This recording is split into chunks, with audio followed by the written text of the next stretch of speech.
Super Saravana ஸ்டோர்ஸ்ல December 16 இருந்து ஜனவரி 15 வரைக்கும் ஒவ்வொரு பிரான்ச்லயும் ஒரு கஸ்டமருக்கு ₹1,00,000 மதிப்புள்ள தங்க நகை பண்டிகை பரிசு. 3-in-1 சீனியர் லிவிங் அபார்ட்மெண்டா. 1 சீனியர் சிட்டிசன்கான perfect senior living. Number 2 small investment big appreciation. 3 உங்க பசங்களுக்கு ஃபியூச்சர்ல நல்ல ரெண்டல் இன்கம் தரப்போற ப்ராப்பர்ட்டி. ஸ்டெப் ஸ்டோன் ஆலம் in Pollachi near Kovai. 99% censor ஆயிரும். ரிவைசிங் அமைச்சிட்டாங்க. ரிவைசிங்லையும் தயாரிப்பு நிறுவனம் தரப்பில் போய் அவங்க அதுக்கு உண்டான விளக்கம் கொடுத்துட்டாங்க. அதை கட் பண்ணக்கூடிய சொன்ன சீன்ஸ்லாம் கட் பண்ணிட்டாங்க. அப்புறம் ராமசாமி, பேராசிரியர் ராமசாமி எழுதின மொழிப்போர் அப்படிங்கிற ஒரு புத்தகம் முழுவதுமாக அதை சம்மந்தப்படுத்தியே இருக்கு. அந்த புத்தகத்துடைய ரைட்ஸ்லாம் வாங்கி தான் அவங்க பண்ணுறாங்க. இந்த பொள்ளாச்சி படுகொலையில் மட்டும் கிட்டத்தட்ட ஒரு 500க்கு மேற்பட்டவர்கள் இன்னைக்கு வரைக்கும் கணக்கே இல்லை. எவ்வளோ பேர் இறந்துருக்காங்கிற ரெக்கார்டு கிடையாது. குவியலா பணத்தை கொண்டு போய் எரிச்சிருக்காங்க. இன்னைக்கும் 60 வயசு 70 வயசுக்கு மேலே இருக்கக்கூடிய பொள்ளாச்சியில் இருக்கக்கூடியவர்கள் வந்து அந்த சம்பவத்தை கேட்டால் அவ்வளவு எமோஷனல் ஆகிறாங்க. இப்போ அன்னைக்கு நம்ம வந்து இருமொழி கொள்கையை வந்து நம்ம கையில் எடுத்ததன் விளைவு படிப்பு டிராப் அவுட் ஆனால் கூட நமக்கு வந்து ஏதாவது ஒரு வழியில் கை கொடுக்குது. இப்போ அந்த இருமொழி கொள்கை இல்லாமல் 3 மொழி கொள்கையாக ஏற்றுக்கிட்டோம்னா என்ன நடக்கும் அப்படின்னா, இந்த 3 மொழி கொள்கை ஏற்ற மாநிலங்கள் எல்லாம் தன் தாய்மொழியை இழந்துச்சு. வரக்கூடிய தகவல், இந்த படத்துக்கு ₹150 மேலே டிக்கெட் வாங்காதீங்க, அதுக்கு உண்டான இழப்புகளை கூட நாங்களே கொடுத்துருவோம். இப்போ அப்படித்தான் பண்ண போறாங்க. நீங்க பெரிய மாலா இருக்கட்டும், சிங்கிள் ஸ்கிரீனா இருக்கட்டும், சிங்கிள் ஸ்கிரீனுக்கு ஒரு ₹70 ₹80 தான் வாங்குங்க, மேக்ஸிமம் ₹100. மாலில் வந்து மல்டிபிளெக்ஸ்ல வந்து ₹150 வாங்குங்க. இப்போ 9ஆம் தேதி ஜனநாயகன் வரல அப்படிங்கறத அவங்க அபிஷியல் அனௌன்ஸ் பண்ணிட்டாங்க. இப்போ அந்த 9ஆம் தேதி தியேட்டர் காலியா தான் இருக்கும். அந்த படத்துக்கு புக் பண்ண தியேட்டர் காலியா தான் இருக்கும். ஒருவேளை அவங்க திடீர்னு முடிவு எடுத்து 9ஆம் தேதியே பராசக்தியை ரிலீஸ் பண்றதுக்கு ஒன்றும் கிடையாது. அவ்வளவுதான். நம்ம கண்டென்ட் எல்லாம் ஆல்ரெடி லோட் பண்ணிருப்பாங்க. அந்த கியூப்ல தானே போட போறோம். அப்படிங்கும் போது ஒரு நாள் முன்னாடியே கூட பராசக்தி வர்றதுக்கான வாய்ப்புகள். எந்த மொழி மீதுமே எங்களுக்கு போக கிடையாது. தேவைப்பட்டா கத்துக்கிறேன். 30 நாள் நான் பிரெஞ்சு கத்துக்குவேன், 30 நாள் நான் ஜப்பானீஸ் கத்துக்குவேன், 30 நாள்ல வந்து நான் வந்து ஜெர்மன் கத்துக்குவேன். எனக்கு தேவைப்பட்டா கத்துக்கிறேன். ஆனா நீ இதுதான் படிக்கணும்னு எனக்கு இது பண்ணாது. எனக்கு ஒரு சுயமரியாதை இருக்கு. இல்ல பொதுவாகவே அந்த தென்னிந்தியா முழுவதுமே இந்திய எதிர்ப்புக்கான போராட்டம் அங்கங்க நடந்துச்சு. பெருசா இல்ல, தமிழ்நாட்டு அளவுக்கு வீரியமா இல்ல. அப்ப மலையாளத்திலையும் இந்திய எதிர்த்திருக்காங்க, கன்னடத்திலையும் இருந்திருக்காங்க. அப்ப அந்த பாயிண்ட் ஆஃப் வியூல சொல்லியிருப்பாங்க. வணக்கம் சார். வணக்கம். பராசக்தி ஒரு வந்து சென்சார்ல எவ்வளோ பிரச்சனையை பார்க்க போகுது அப்படின்னு பார்த்து கொடுத்தாங்களா இல்லையான்ற ஒரு டவுட்ல இருந்துட்டு இருக்கு. வருமா கரெக்ட் டேட்டுக்கு அப்படின்றது. அதோட கதை வந்து ட்ரெய்லர் பார்க்கும்போது இல்லைன்னா எதை சார்ந்து எடுத்திருக்கும், இந்த இந்தி திணிப்பு போராட்டத்தை சார்ந்து எடுத்திருக்கணும் போதே மக்கள்கிட்ட அதிகமாக வரவேற்பு பெற்றுடுச்சு. சென்சார் வந்துருமா, ரிலீஸ் ஆகிடுமா, அந்த கதையை பற்றி சொல்லுங்க. இல்லை, 99% சென்சார் ஆயிரும். ரிவைசிங் அமைச்சிட்டாங்க. ரிவைசிங்லையும் தயாரிப்பு நிறுவனம் தரப்பில் போய் அவங்க அதுக்கு உண்டான விளக்கம் கொடுத்துட்டாங்க. அதை கட் பண்ணக்கூடிய சொன்ன சீன்ஸ்லாம் கட் பண்ணிட்டாங்க. ஆல்மோஸ்ட் அது படம் ரிலீஸ் ஆகிறதுக்கு எந்த தடையும் இருக்காது. 99% வந்துடும். கதை அப்படிங்கிற போது எல்லாருக்குமே தெரியும், ஒரு 64 காலகட்டங்கள், 62ல் ஆரம்பிச்சு 64ல் முடியுது. அந்த 2 வருஷம் நடந்த ஒரு மிகப்பெரிய போராட்டம் தான். அந்த 2 வருஷத்துல நிறைய காலேஜ் ஸ்கூல்ல லீவ் விட்டாங்க.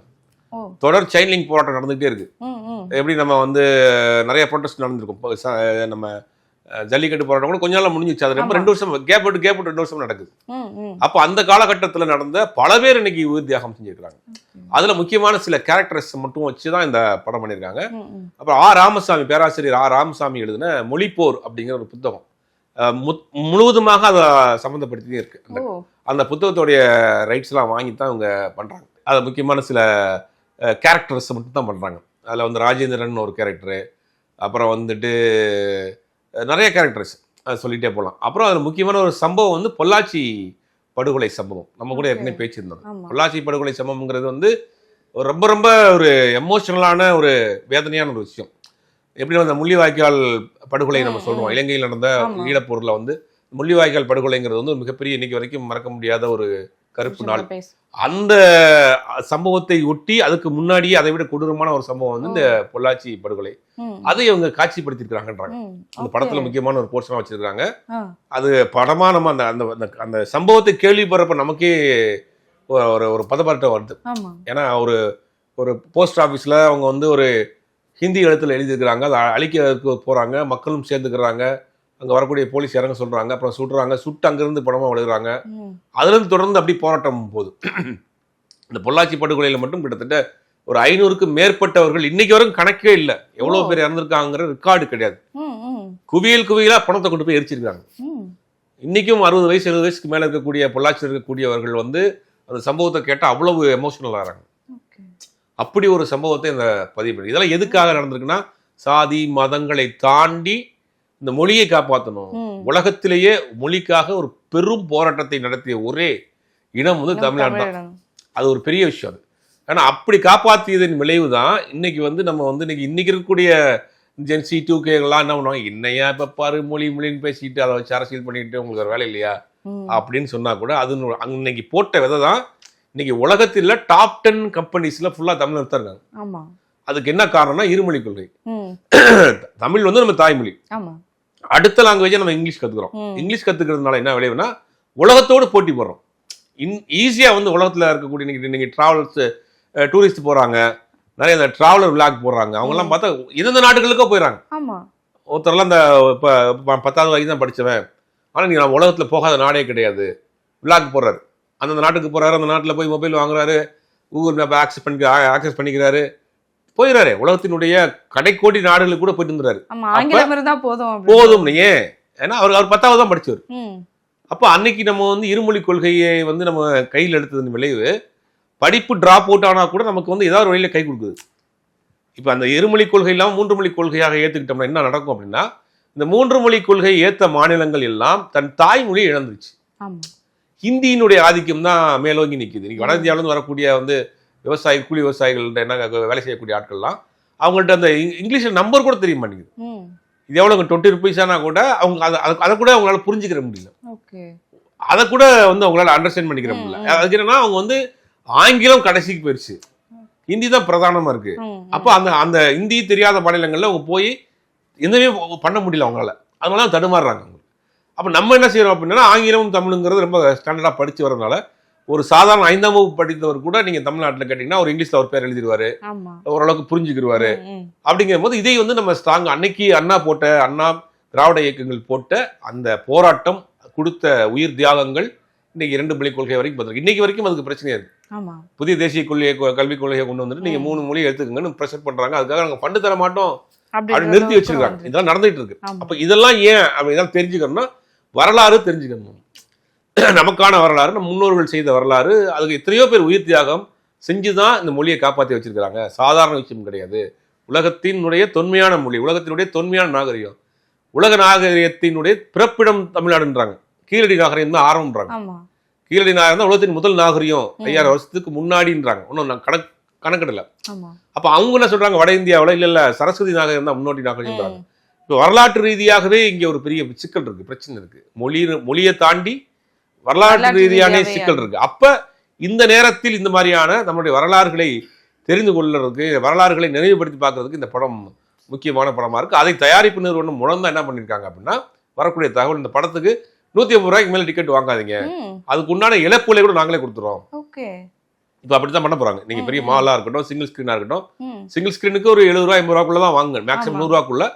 மால்ல வந்து மல்டிபிளெக்ஸ்ல வந்து 150 ரூபாய்க்குள்ள வாங்குங்க, அதுக்கு உண்டான நம்ம காம்பன்சேட் கூட நாங்களே பண்ணிடுறோம். ஏன்னா இந்த சம்பவம் வந்து போய் சேரணும், இந்த வரலாறு போய் தெரியணும், நமக்கு அடுத்த தலைமுறைக்கு தெரியணும். மொழிக்காக நம்ம முன்னாடி இருந்தவங்க எவ்வளவு பாடுபட்டு இருக்கிறாங்கிற அந்த சம்பவம் வரலாறு அப்படிங்கிறத தெரிஞ்சுக்கணும். அப்படிங்கிறதுக்காக தான் இந்த படத்தை தயார் பண்ணணும். லாஸ் ஆனாலும் பரவாயில்ல அப்படிங்கிற மாதிரி இவங்க வந்து பெரிய லெவல்ல ப்ரொமோஷன் பண்றாங்க, விலையும் கம்மியா வைக்க சொல்லியிருக்காங்க. இது ஒரு வரலாறு சொல்லப்படும். இதே ஜனநாயகம் எடுத்துட்டீங்கன்னா 150 கோடி ரூபாய் சம்பளம் வாங்குறாங்க, 200 ரூபாய் 2000 ரூபாய் டிக்கெட் விற்கிறாங்க, 3000 ரூபாய் டிக்கெட் விற்கிறாங்க பிளாக்ல. ரசிகர் மன்றம் பல்கா புக் பண்ணி வச்சிருக்காங்க, கார்பரேட் நிறுவனங்கள். ஏன்னா அவரும் அரசியல் சொல்ல பிறந்தனா, இப்ப அவரும் அதுல பண்ணிருக்கலாம், அது ஏன் பண்ணாம விட்டாருன்னு தெரியல. பராசக்தி படத்தை பொறுத்த வரைக்கும் தமிழ்நாட்டில் இருக்கக்கூடிய எல்லாரும் குடும்பத்தோடு பார்க்கக்கூடிய படமா இருக்கும். குடும்பத்தில் இருக்கக்கூடிய குழந்தைகளுக்கு நமக்கு வந்து வரலாறு சொல்ற படமா இருக்கும். அதே நேரத்தில் போர் அடிக்காம இருக்கிறதுக்காக அவங்க சினிமாவுக்கு உண்டான வேலையெல்லாம் பண்ணியிருக்காங்க. பாடல் வச்சிருக்காங்க, ஒரு சண்டை காட்சி வச்சிருக்காங்க, ஒரு காதல் காட்சி வச்சிருக்காங்க, ஒரு திரைப்படத்துக்கு உண்டான விஷயம் பண்ணிருக்காங்க. இப்ப 9ஆம் தேதி ஜனநாயகன் வரல அப்படிங்கறத அவங்க அபிஷியல் அனௌன்ஸ் பண்ணிட்டாங்க. இப்ப அந்த 9ஆம் தேதி தியேட்டர் காலியா தான் இருக்கும். அந்த படத்துக்கு புக் பண்ண தியேட்டர் காலியா தான் இருக்கும். ஒருவேளை அவங்க திடீர்னு முடிவு எடுத்து 9ஆம் தேதியே பராசக்தியை ரிலீஸ் பண்றதுக்கு ஒன்றும் கிடையாது, அவ்வளவுதான். நம்ம கண்டென்ட் எல்லாம் ஆல்ரெடி லோட் பண்ணிருப்பாங்க, அந்த கியூப்ல தானே போட போறோம். அப்படிங்கும் போது ஒரு நாள் முன்னாடியே கூட பராசக்தி வர்றதுக்கான வாய்ப்புகள் இருக்கு. Okay sir. இப்போ அந்த ட்ரெய்லர் பார்க்கும்போது நிறைய விஷயங்கள் வந்து அதுலயே நிறைய விஷயங்கள் சொல்லியிருந்தாங்க. நாங்க வந்து இந்தி மக்களுக்கு எதிரானவங்க இல்லை, இந்தி திணிப்புக்கு எதிரானவங்க தான் அப்படின்ற டயலாகா இருக்கட்டும். அதுலயே ஸ்ரீலீலா அவங்களோட கேரக்டரே பாத்தீங்கன்னா அவங்க தமிழ்நாட்டை சேர்ந்தவங்க இல்ல, ஆனா அவங்க ஹெல்ப் பண்ணுவாங்க இவங்க எல்லாருக்குமே. அந்த மாதிரி உண்மையாவே அந்த போராட்டம் நடக்கும்போது நடந்துச்சு சார், அதை பத்தி சொல்ல முடியுமா? அங்க தமிழர்கள் இல்லாம இங்க இங்க தங்கி இங்கே செட்டில் ஆகியிருப்பாங்களே வேற்று மொழியை சார்ந்தவங்க, அவங்களே ஹெல்ப் பண்ணாங்களா? அந்த மாதிரி விஷயங்களா இல்ல ஹெல்ப் பண்ணாங்களா என்னங்கிற வரலாற்று பதிவு இல்ல. அவங்களுக்கு டிஸ்டர்பன்ஸ் இல்லாம இருந்தாங்க. காலகாலமாக இங்க வட இந்தியர்களுக்கு இருக்கிறாங்க. ஆனா அந்த காலங்கள்ல ரொம்ப கம்மி. ஒரு பெரிய ஊர்ல ஒரு குடும்பம் இருக்குன்னு வச்சுக்கோங்க, அதிகபட்சமா அவங்களுக்குலாம் அந்த எந்த டிஸ்டர்பன்ஸ் இல்லை. அவங்க அன்னைக்கும் அந்த தமிழர்கள் ரொம்ப தெளிவா புரிதலோட இருந்தாங்க. நாங்க இந்தி பேசக்கூடிய மக்களுக்கோ இந்தி மொழிக்கோ நாங்க எதிரானவர்கள் கிடையாது, எங்களுக்கு திணிக்காதீங்க, எங்களுக்கு தேவைப்படுறப்ப நாங்க எடுத்துக்கிறோம். அதனால அந்த மக்கள் மீது எந்த விதமான எங்களுக்கு பாரபட்சமும் கிடையாது, கோபமும் கிடையாது. அந்த மொழி மீது எங்களுக்கு கோபமும் கிடையாது, எந்த மொழி மீதுமே எங்களுக்கு கோபம் கிடையாது. எங்களுக்கு தேவைப்பட்டா கத்துக்கிறேன். 30 நாள் நான் பிரெஞ்சு கத்துக்குவேன், 30 நாள் நான் ஜப்பானீஸ் கத்துக்குவேன், 30 நாள்ல நான் ஜெர்மன் கத்துக்குவேன், எனக்கு தேவைப்பட்டா கத்துக்கிறேன். ஆனா நீ இதுதான் படிக்கணும்னு எனக்கு இது பண்ணாது. எங்களுக்குன்னு ஒரு சுயமரியாதை இருக்கு, தமிழர்களுக்குன்னு ஒரு சுயமரியாதை இருக்கு, நம்ம தமிழர்களுக்கு தனியான அடையாளம் இருக்கு, குணம் இருக்கு, நாங்க பாத்துக்கிறோம். எங்களை திணிக்காதீங்க, கம்பல்ஷன் கொண்டு வராதீங்கப்பா. என்ன எங்க நடக்குது ஸ்டார்ட் ஆகுதுன்னா, இந்தியாவினுடைய ஆட்சி மொழி ஹிந்தின்னு கொண்டு வராங்க.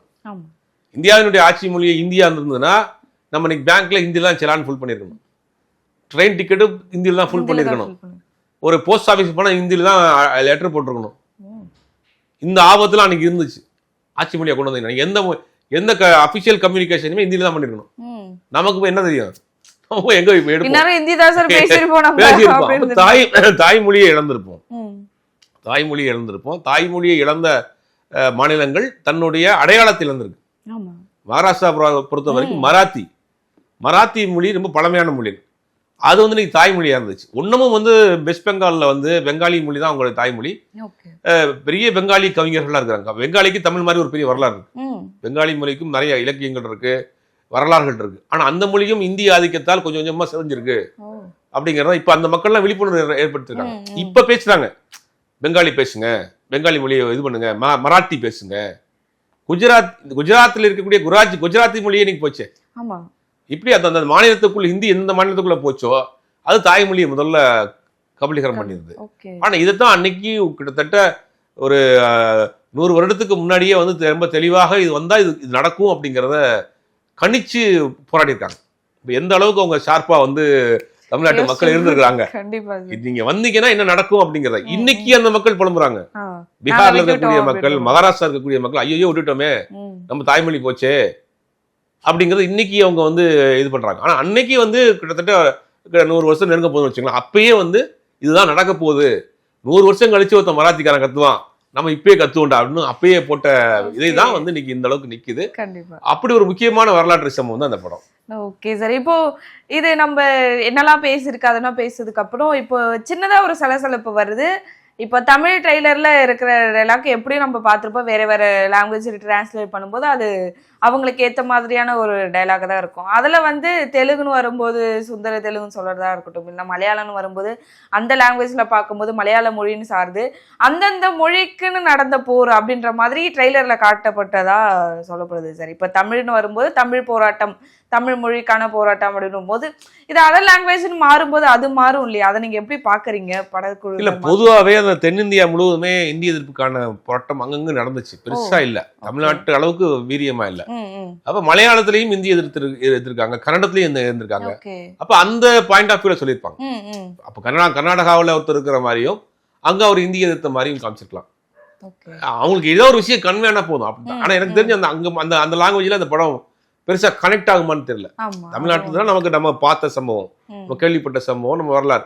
ஆனா அவங்களுக்கு அது பெருசா கனெக்ட் ஆகுமான்னு தெரியல. ஒரு கம்யூனிகேஷனுக்காக அப்படி வச்சிருப்பாங்கன்னு நினைக்கிறேன் நான்.